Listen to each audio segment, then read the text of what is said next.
Hello and welcome to my channel, and today I'll be showing you how to remove a rear bumper on your BMW E34. But before then, make sure you subscribe.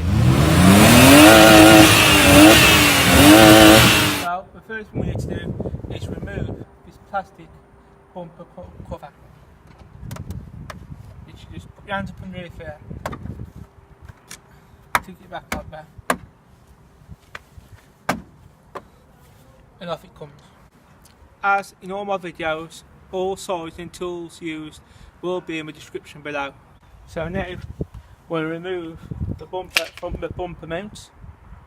So all we need to do is remove the 4 nuts along the back of the bumper.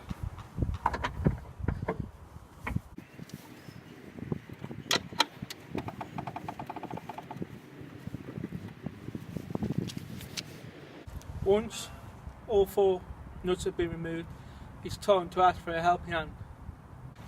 So you just gently want to pull the bumper back, like that, and just drop it down.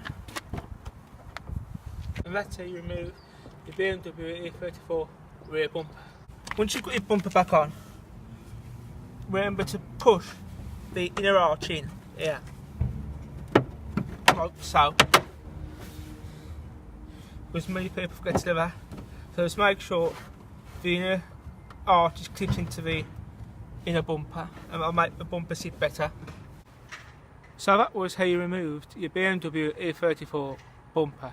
Please remember, we upload E34 content weekly, so subscribe so you never miss an up and coming video. Until next time, bye bye.